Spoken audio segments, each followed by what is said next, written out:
Hello, everyone, and welcome to Redefining the Significance of You Time for You, by you, because of you.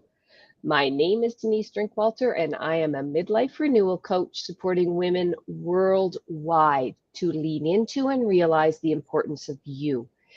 This channel aims to provide you, the viewer, with some takeaways that will help you shift, change, reevaluate, and or become way more aware of what is possible for you. We have a variety of incredible guests sharing their life experiences that have helped them become the amazing human beings that they are today. Every one of us has had that infamous free time sometime in our lives where we frequently feel guilty, embarrassed, and or wrong for taking out time for ourselves. We are here to change that and support you to see what is possible for you when you take the time for you, by you, because of you. It is an absolute honor and privilege to introduce Molly Sargent to our show today. Molly is a trailblazer with over 40 years of experience working with sales leaders, trusted advisors, and client facing teams. She is a transformational coach, a learning design expert, and an advocate for authentic, resonant communication in competitive markets. Throughout her career, Molly has worked with some of the world's top organizations, including Fortune 10 companies, Wall Street firms, and professional services, honing a philosophy rooted in precision, polish, and compassion.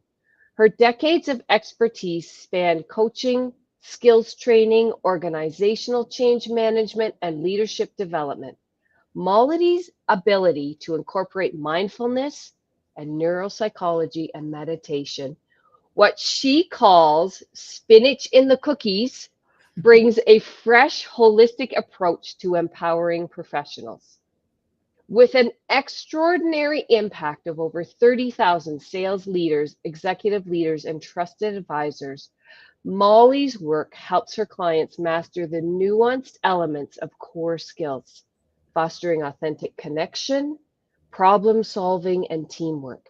She believes in coaching with compassion, creating a space where individuals can grow without that fear of being made wrong. Please join me in welcoming Molly Sargent, a dynamic leader whose expertise and insights have transformed countless careers and lives. Welcome to the show.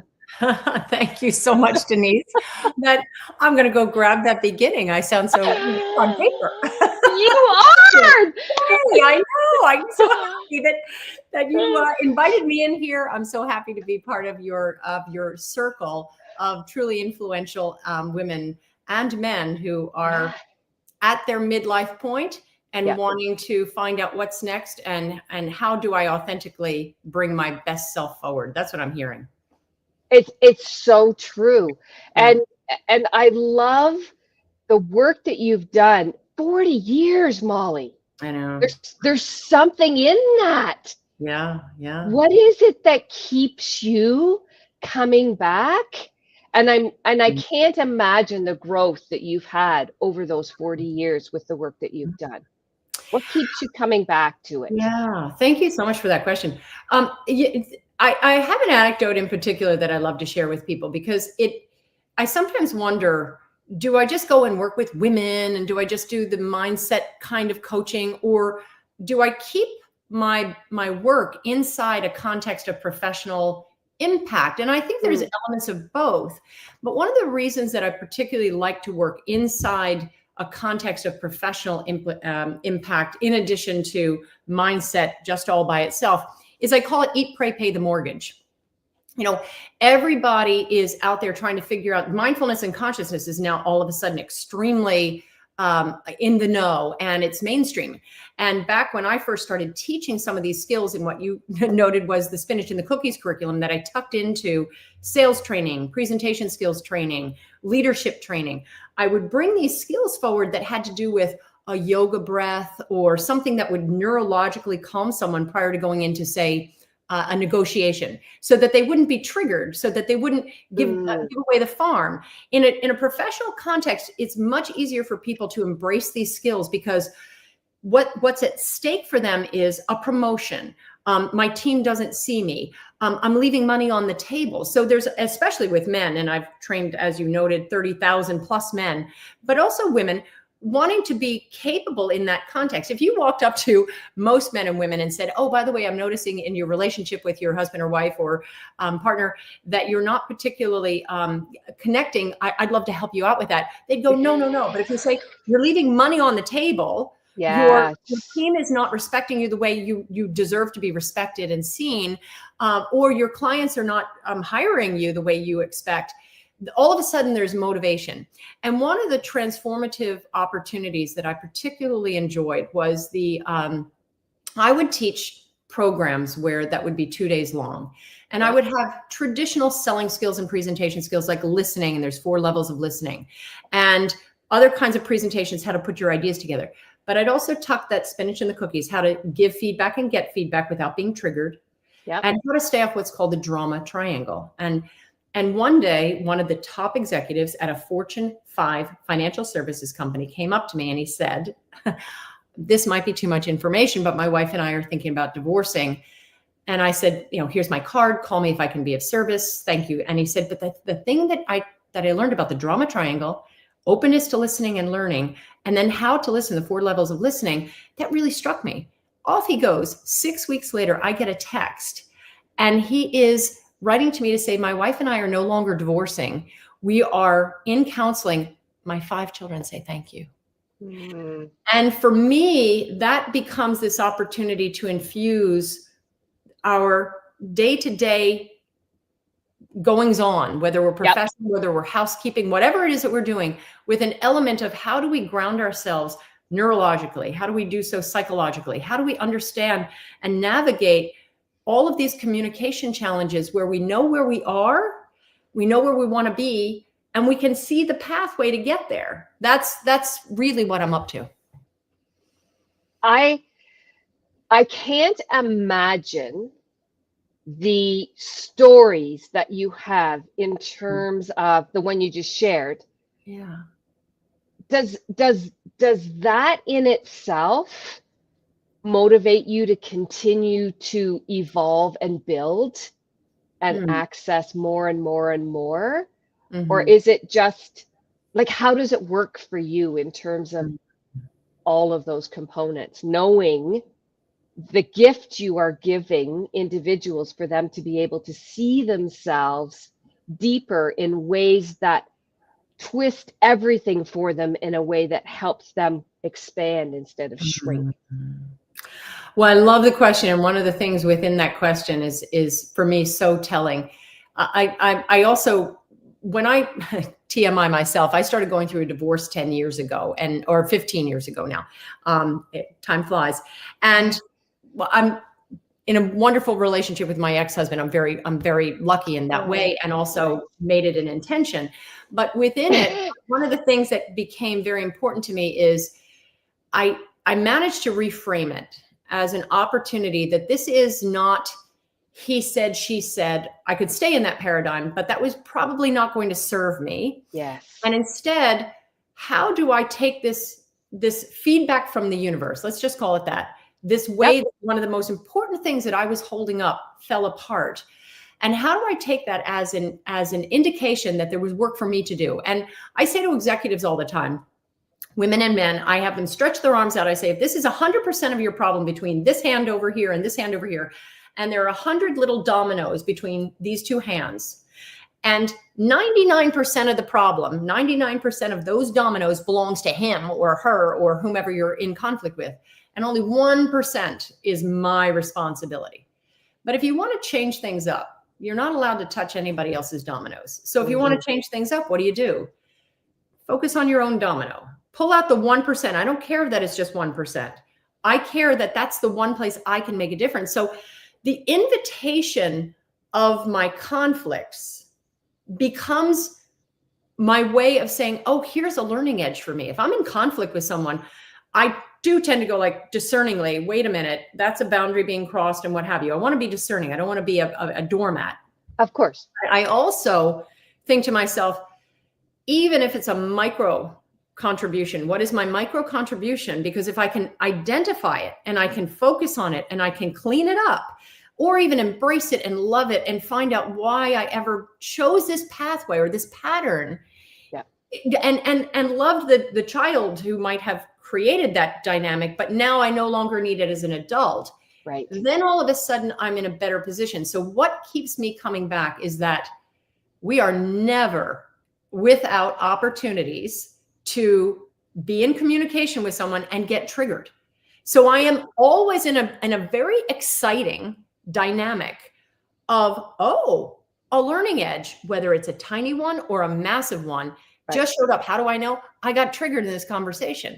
And after I get over my little ego response of they did it to me, and I get to indulge that, I then get to step out of that context and go, what's here for me? What do I want to see? What do I want to learn? What do I want to love? What do I want to integrate? What do I want to forgive? What do I want to embellish and move forward with? So I think that what keeps me coming back to the work is I love that in professionals who basically have their hands on the joystick of the free world and free markets are, some of my clients. That's a huge privilege for me.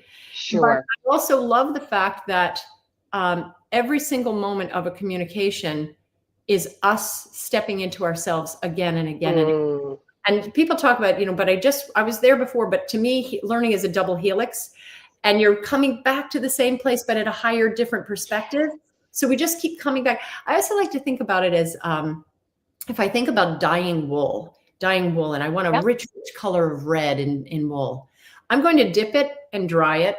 Right. And dip it again and dry it, and then dip it again and dry it. And the more saturated I want the color, the more frequently I have to go back to the dye pool. And I think that's a big part of what we're up to in communication. Authentic influence, authentic connection is dipping and drying and dipping and drying, coming back to the same things over and over again, but from a different point of view. And that feels incredibly motivating for me and incredibly exciting, no matter how painful the experience is. I'm kind of out here watching myself off and going, "Ooh, you're up to something there. What are you up to?" And that becomes exciting. That's a very fun lens to have on for life. It sounds to me as you're speaking it, I can just see you being in your element in all that you do, because you see it as your evolution. You see it as your growth journey, and what an opportunity for you to be able to continue, like you say, going up the spiral. And everybody wins. Yeah. And it's right. Well, or no. I have one must confess, it's there, this kind of work, this kind of perspective. So I started working in Ojai, California with the Hendricks Institute, Katie and Gay Hendricks, and he wrote a book called The Big Leap, and they together wrote books called Conscious Loving and Conscious Living kinds of. So I've been studying with some they and others for many, many years. I study A Course in Miracles. I study lots of different things. David Hawkins' work I adore.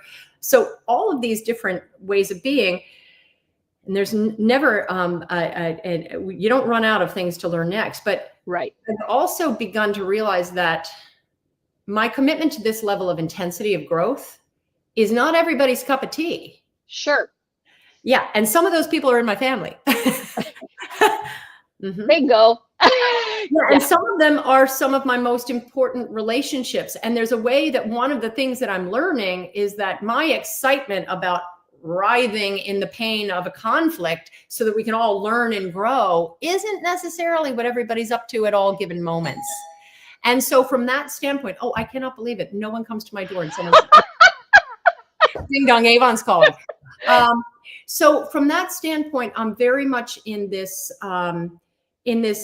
way where my current learning edge is learning how to be allowing of other people's way of wanting to be in the world. Yes, and absolutely. Not insisting that my learning edge and my excitement to dive into the deep end of this pool of conscious, mindful connection, getting it wrong and trying again, Yep. is not everybody's cup of tea, not what everybody wants to be up to. Of course. And that is a beautiful thing, because Mhm. we're all at different levels and all Mhm. at different understandings of who we are and what it is that we want to do in this lifetime, right? Mhm. So Mhm. um Yeah. the interesting part that you shared, and you saw my smile on my face in terms of, you know, family aren't where I am, but that's okay. Mhm. It's Yeah. we get to reach out and find those who are able to have conversations to help us move our learning forward in ways that work for us, right? Well, and this comes back to the question you were asking, and I realized that I kind of came off the question, and I want to go back to it Well, because that's I so okay. Yeah. appreciate what you were saying. When you talk about me going into companies and I'm going to teach somebody or I'm going to coach somebody, this is a tenet of the of A Course in Miracles in particular that I really love. All teaching is demonstration. Mm. So if I choose to want to bring any edification to anybody else, I have to begin with me. If I'm not Sure. beginning with me, then I'm pontificating, but I'm absenting myself from the same lesson, and I'm not even seeing it in myself. And that's going to be the most easily identified inauthenticity. And I think about it with my children. Right. And so if I want to instruct my children in how to do something, one of the ways that I early on caught on to really bringing this forward was when I am so sorry. You go right ahead. No, you the beauty, Never happens. it's all good. This is the beauty of being live, but the richness of the conversation absolutely will be continuing in the very immediate future. Um, but I love what Molly is speaking of, because it's exactly the context of this program, of this YouTube channel.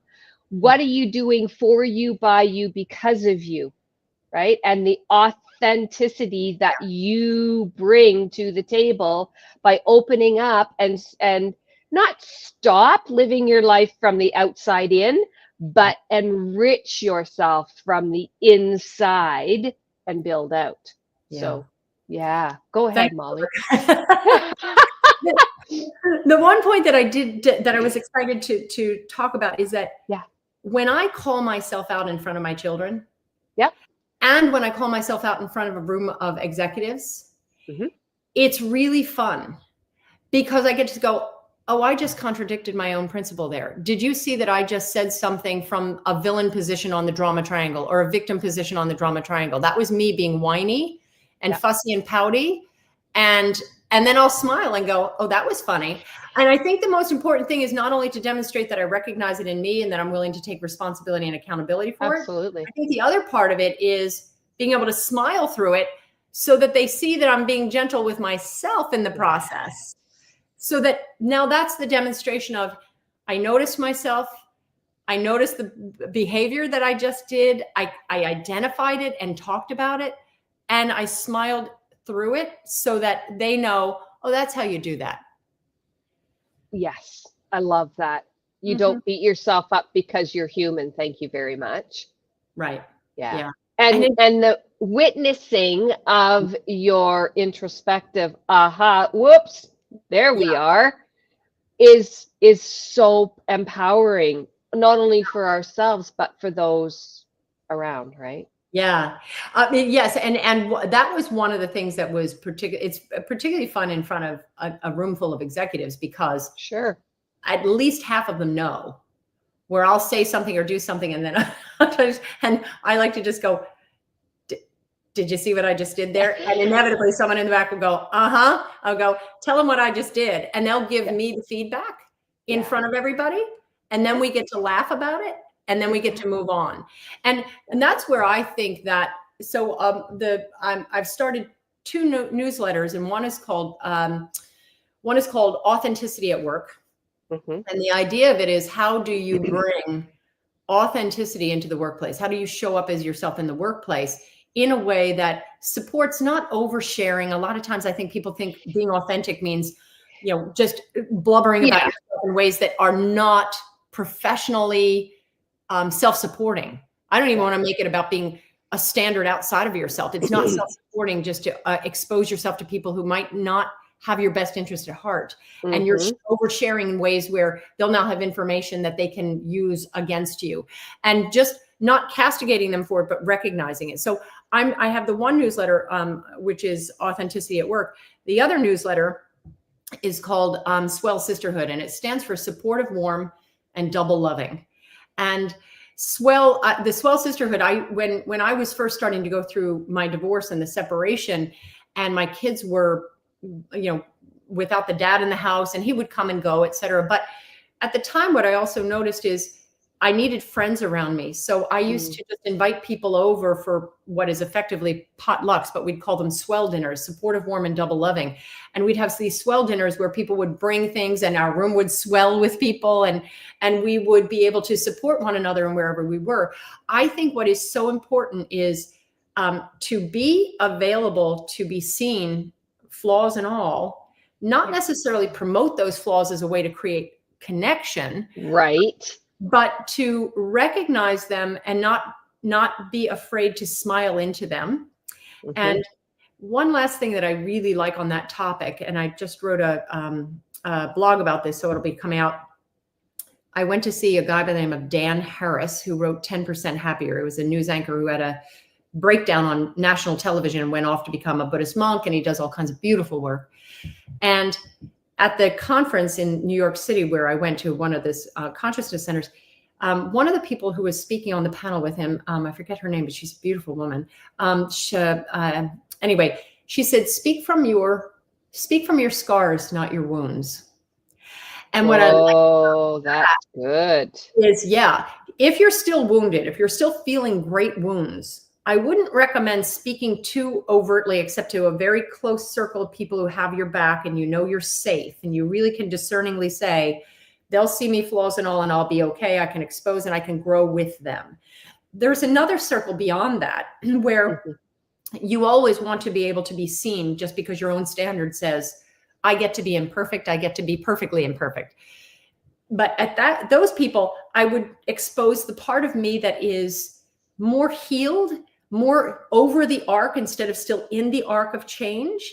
Because from that standpoint, I keep myself safe. I don't invite people beyond boundaries that are appropriate. Right. Yeah. Yep. So I wanted to bring that one up, because I think sometimes when people are looking at authenticity, they think, oh, I'll connect by sharing wounds, but actually you're not doing yourself any favors, and you're probably not doing them any favors either. Instead, small circle, truly trustworthy, has your back, grow with them. Slightly larger circle and very large circle, speak from your scars, not your wounds. Beautiful. Beautiful. It all makes so much sense, doesn't it? It and if I may, I will, because you mentioned about, so one of the things I did, scars versus wounds kind of thing, is during the pandemic, I sat on my couch and wrote and mined my old journals, and I pulled out 500 pages worth of poetry from these old journals that I had. And I kind of organized them and noticed, oh my gosh, these are a lot about my relationships, and particularly my relationship through marriage and then through divorce. And I also saw that it was arcing the way that Elizabeth Kubler-Ross's arc of grief happened, where she talks about anger, et cetera, and denial. Right. And so what I did is I ended up creating a book of poetry about my divorce, and it's called Sane Response: A Journey Through Divorce to Discovery. Sometimes it rhymes. And it's a book of poetry that goes through an arc of kind of the recovery through really relationship change or dramatic change and loss. And I've had friends who have lost husbands and children talk to me about how they resonated with it. Lots of people going through relationship disruption of any sort, children issues going through. And so we have lots of feedback on the book that says that helped them a great deal to also recover and find solace for their own journey. Absolutely. Absolutely. We will be able to put all that information in the show notes so that people can access that and get their hands on it. Great. Any books that I know you write so much, anything you're bringing out in 2025? Yeah, the number one book that I'll focus on, it's called If I Tell You What I Really Think, Can We Still Work Together? Ooh, And love it. in it, I hope to distill the skills of trust builders and trust busters, and then navigation methods for where am I in a relationship in conflict? How do I source my own safety? Mm, How do I apply compassion to myself and to the other in this situation? How am I discerning about what's my responsibility versus another's responsibility? And then how do I keep the focus over here? Because trying to change somebody else, even their point of view, is often a fruitless undertaking. And ultimately, where's the boundary that says lovingly separate from right. something that's toxic? You know, you probably heard the phrase, relationships are for a reason, for a season, for a lifetime. Right. And then the fourth category is toxic. And when you identify that it truly is toxic, you just say lovingly, not my circus, not my monkey. Yeah. Absolutely. And I can only imagine that in itself is, for many, not all, but a journey to uncover on how Yes. to do that. Not my monkey, not my circus kind of thing, right? Yeah. Yeah. I love, love, love our conversation. I love the work that you do. I'm so glad our paths have crossed. Yeah. Such a gift. Such a gift. Thank you very much. Yeah. So it's wild how we met. I know. And online, and then all of a sudden I'm watching all your videos going, oh, I really like it. It's like, I need to talk with you. I need to talk with you. And ta-da, here we are chatting. Yeah. You are just a beacon. And your experiences, I believe in my heart and my soul, your experiences in life were required in order for you to continue the journey that you are gifting to so many. So thank you for digging in and being such an incredible human being with such authenticity and heart and just love. So thank you for being here. So much. Yeah. Thank and now I'm going to you. go call my plumber who just. Right? We ding dong. It wasn't Avon, eh? No, it's not Avon. It's so funny because it really is so kismet. This idea of we want such perfectionism, and we want to, and then all of a sudden, you know, the freezer breaks, and you've got. So for those of you who are worried about it, it's like, yep, eat, pray, pay the mortgage, integrate, and all of it, meditate, keep your neurology calm, and then go answer the doorbell and make the dinner and go to work and do all the things you need to do. So I'm so grateful to you, Denise. I am so grateful to you and for the work that you're doing. I've had so much fun listening to your podcast. I've had so much fun looking at all the things that you put forward on social media in so many different places. I'm very grateful to be part of that little circle of yours. Thank you very much. Thank you. And in the show notes, make sure that you check everything out. We will make sure that as things continue to come forward that Molly does, we'll pop them in the show notes because we don't want to ever have us left behind. So thank you again, Molly, for being here. It's a gift and a pleasure. For those of you who know and haven't done it yet, that beautiful journal, the guided journal for empowered women, is sitting in Amazon waiting for you to start to understand and uncover and do things for you, by you, because of you, through a lens of love, support, and generosity. Thank you all for being here. Any questions, put them in the show notes. We'd be happy to answer anything that comes up for you. And thank you again, Molly, for being here with us. Have a wonderful last day of 2024, everyone. How did that happen? Take care, everyone. Bye-bye. Thanks.